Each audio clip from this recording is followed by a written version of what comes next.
ఆంధ్ర యూనివర్సిటీలో ఏబీవీపీ వాళ్ళ మీదన లాఠీ చార్జ్ సంచలనం సృష్టిస్తోంది. చివరికి కూటమి ప్రభుత్వంలో భాగస్వామిగా బీజేపీ ఉంది. బీజేపీ కూడా ఆర్ఎస్ఎస్కి సంబంధించినటువంటి భావజాలిక రాజకీయ పార్టీ. ఆర్ఎస్ఎస్ భావజాలిక విద్యార్థి విభాగం ఏబీవీపీ. ఆర్ఎస్ఎస్కి సంబంధించినటువంటి శాఖ 75 ఏళ్ల నుంచి అక్కడ జరుగుతోంది. యూనివర్సిటీ తొలినాళ్ళ నుంచి జరుగుతోంది. కావాలని మొన్న ప్రత్యేకించి ఆ శాఖ మీదన దాడికి తెగబడ్డం, పోలీసుల సమక్షంలోనే. అక్కడ ఏ మతపరమైన కార్యక్రమం లేదు. రోజు వాళ్ళు కాసేపు అక్కడ ఎక్సర్సైజ్ చేస్తారు, వాళ్ళకాళ్ళు మాట్లాడుకుంటారు, వెళ్ళిపోతారు.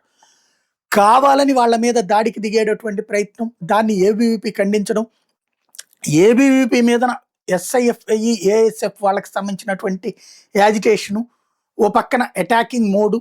ఇప్పుడు శాంతియుత నిరసన చేస్తామని ఏబీవీపీ అంటే వాళ్ళ మీదన ఉద్రిక్త వాతావరణాలు, దౌర్జన్యపూరిత వాతావరణాలు, గందరగోళ పరిస్థితులు సృష్టించబడుతున్నాయి. ప్రశాంతంగా సాగే యూనివర్సిటీలో రచ్చ ఆరంభించింది వామపక్ష విద్యార్థి సంఘం. దాన్ని చూసి చూడనట్టు పోతూ పరోక్షంగా ప్రోత్సహిస్తున్నది పోలీసు యంత్రాంగం, ప్రభుత్వం. జాగ్రత్తగా చూడాల్సిన అవసరం ఉంది. ఉద్రిక్తతలను రెచ్చగొట్టేవాడు బాగానే ఉంటాడు, ఆ తర్వాత దాన్ని కంట్రోల్ చేయడం కష్టమవుతుంది. ప్రభుత్వం, పోలీసులు సీరియస్గా దృష్టి సారించాల్సిన అవసరం ఉంది. ఒకసారి అక్కడ ఏం జరిగిందో చూద్దాం.